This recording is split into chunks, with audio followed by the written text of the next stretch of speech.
Halo, saya Fatur Rahman. Kali ini saya akan menjelaskan tentang Kerajaan Medang atau yang kita biasa sebut Mataram kuno. Kenapa bisa disebut Mataram kuno? Mataram sendiri merupakan nama provinsi Kerajaan Majapahit. Daerahnya meliputi Provinsi Jawa Tengah. Nah, Kerajaan Medang daerahnya juga meliputi Jawa Tengah. Begitu pula dengan Kesultanan Mataram. Makanya, untuk membedakan antara Kesultanan Mataram dan Kerajaan Medang, maka Kerajaan Medang diberi nama Mataram kuno. Itu juga membedakan dengan kota Mataram yang merupakan ibu kota Nusa Tenggara Barat. Kerajaan Medang merupakan kerajaan yang berdiri pada abad ke-8 sampai abad ke-11. Daerah kekuasaannya meliputi Jawa Tengah dan Jawa Timur. Kerajaan Medang didirikan oleh Sanjaya. Sanjaya merupakan penerus raja yang berkuasa di Jawa Tengah sebelumnya, yaitu pamannya Sana. Sanjaya merupakan raja dari bangsa atau dinasti Shailendra. Nama Shailendra sendiri berasal dari nama Daputra Shailendra yang diperkirakan berasal dari Sriwijaya dan menurunkan kekuasaannya ke sana. Sanjaya memerintah Kerajaan Medang pada tahun 717 sampai 780 Masehi. Diceritakan dia menaklukkan daerah-daerah di sekitar kerajaannya. Itu Raja Sanjaya mendirikan bangunan suci Palingga di atas bukit sebagai lambang keberhasilannya. Raja Sanjaya bersikap arif, adil, dan bijaksana dalam memerintah, memberi kemakmuran dan kedamaian bagi rakyatnya. Rakyatnya sendiri bermata pencaharian sebagai petani dengan hasil utama padi. Setelah Raja Sanjaya wafat, ia digantikan oleh putranya, yaitu Rakai Panangkaran. Rakai Panangkaran bergelar Shailendra Sri Maharaja Dyah Pancapana Rakai Panangkaran. Raja Panangkaran membangun sebuah candi untuk Dewi Tara dan sebuah biara untuk pendeta Buddha di Kalasan. Dia dikenal gagah berani bagi musuh-musuhnya. Daerah kekuasaannya pun bertambah luas. Dia juga disebut sebagai permata dinasti Shailendra. Dari masanya, Kerajaan Medang mencapai puncak kejayaan. Dia juga memindahkan pusat pemerintahannya ke arah timur.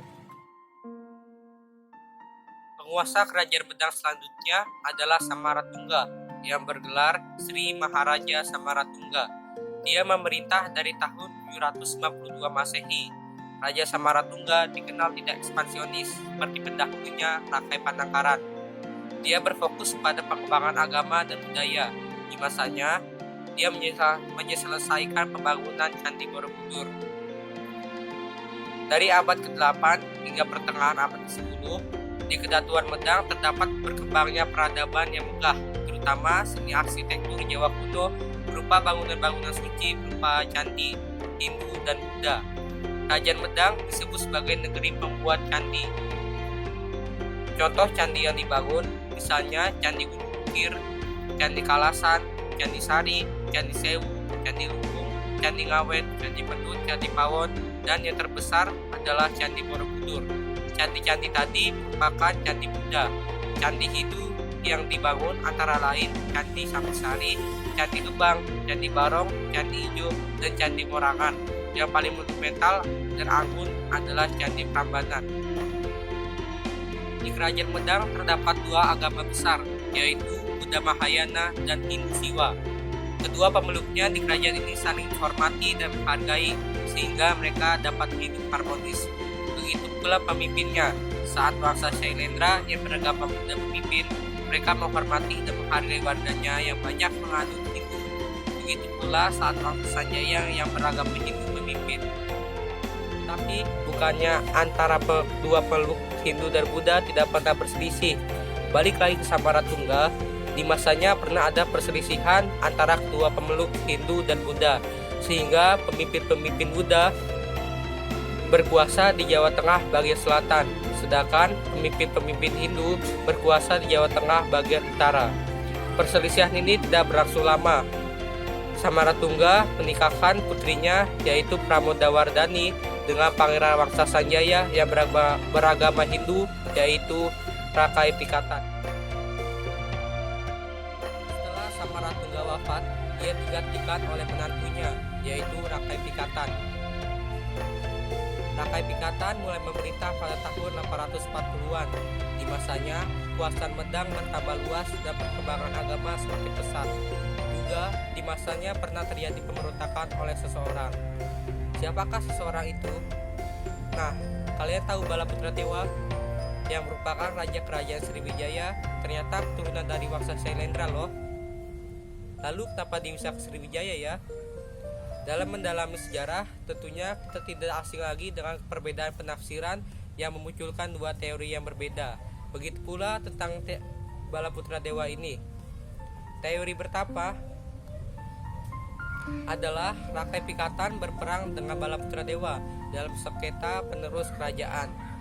Dalam prasasti Siwarga yang bertanggal 856 Masehi disebutkan Rakai Pikatan bertempur melawan musuh yang menantang kekuasaannya di Bukit Berbenteng yang diidentifikasi sebagai Ratu Boko.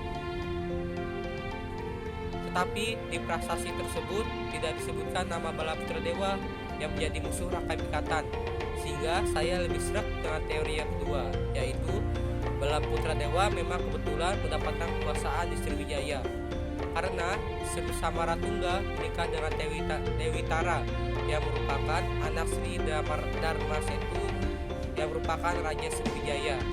Di pernikahan itu, dia mendapatkan anak, yaitu Balaputra Dewa dan Pramodawardhani. Jadi, Balaputra Dewa mendapatkan takhta Sriwijaya dari kakeknya.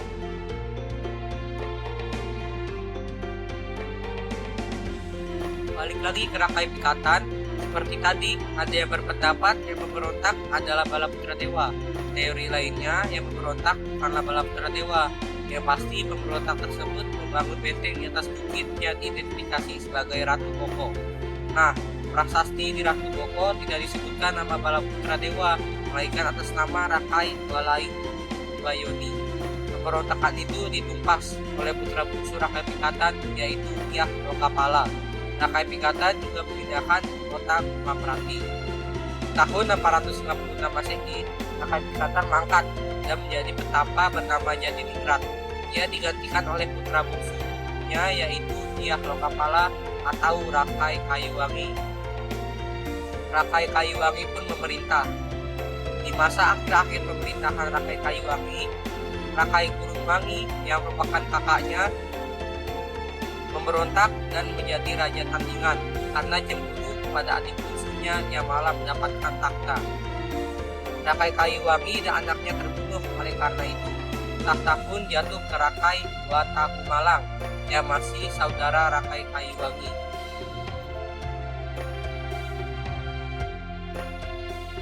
Rakai Watahumalang pun menjadi pemimpin kerajaan Medang pada tahun 890-an. Lalu Rakai Watahumalang digantikan oleh menantunya, yaitu Dyah Balitung. Walaupun cuma menantu, Dyah Balitung bisa mendapatkan takhta karena dipercaya oleh rakyat sebagai raja karena berhasil mengalahkan Rakai Kurungwangi yang memberontak. Dyah Balitung yang bergelar Sri Maharaja Rakai Watukura Dyah Balitung Sri Darmodaya Mahasambu memerintah dari tahun 859 sampai 911. Pada pemerintahannya, bidang-bidang politik, pemerintahan, ekonomi, agama, dan kebudayaan mengalami kemajuan. Ia telah membangun Candi Prambanan sebagai Candi Anggun dan Megah. Kekuasaan Dyah Balitung berakhir ketika Empu Daksa, putra dari Rakai Watahumalang, melakukan kudeta karena merasa lebih berhak sebagai penerus takhta. Daksa pun naik takhta dan memerintah pada tahun 913 sampai 919. Lalu dia digantikan oleh Dyah Tulodong. Diperkirakan Dyah Tulodong merupakan menantu Empu Daksa sehingga ia mendapatkan takhta. Dyah Tulodong memerintah kerajaan Medang dari tahun 919 sampai 924. Lalu dia digantikan oleh Rakai Sumba atau Dyah Wawa dengan cara kudeta. Dyah Wawa memerintah dari tahun 924 sampai 929. Lalu dia digantikan oleh Empu Sindang.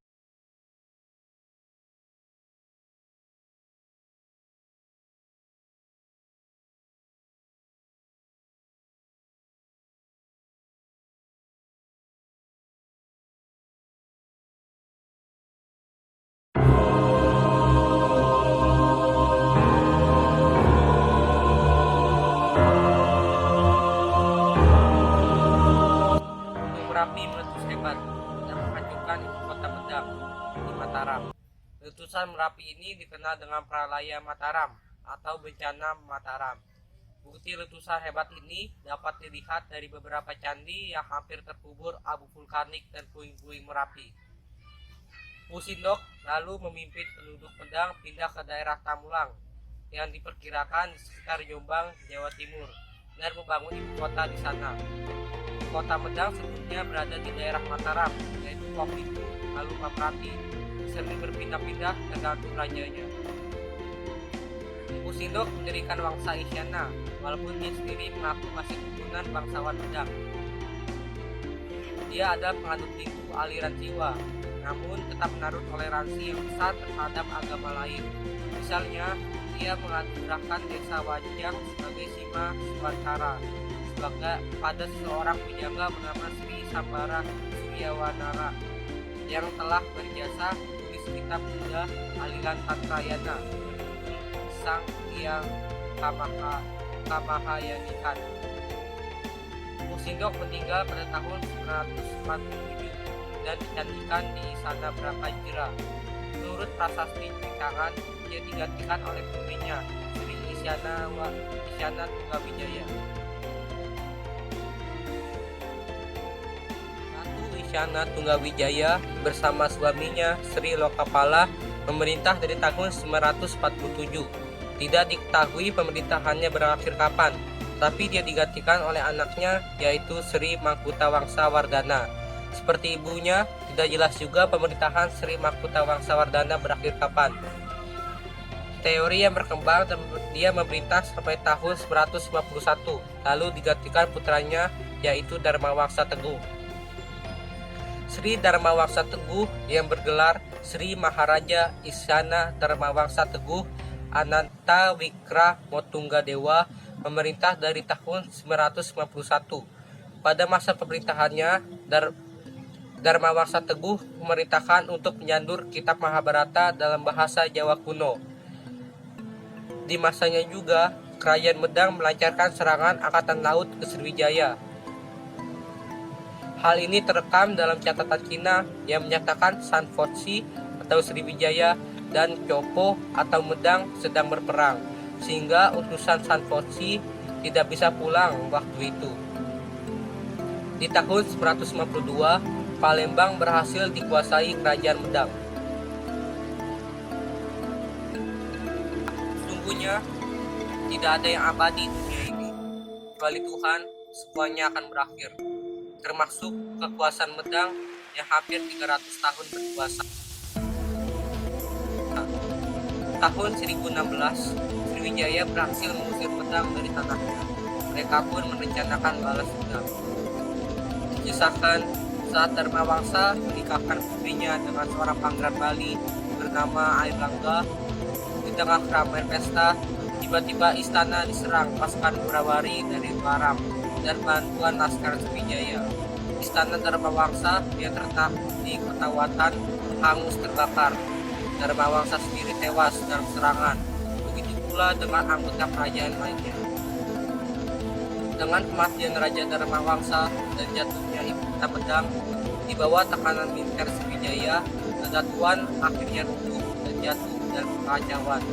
Dengan tidak adanya penguasa tertinggi di Medang, para panglima perang, provinsi-provinsi daerah, dan pemukiman di Jawa Tengah dan Jawa Timur memberontak dan melepaskan diri dari pemerintahan pusat Medang dan membentuk daerah otonom atau pemerintahan mereka sendiri. Razia dan perampokan merajalela, rusak situasi negara, ada kerusuhan dan kekerasan lebih lanjut beberapa tahun setelah kehancuran Medang.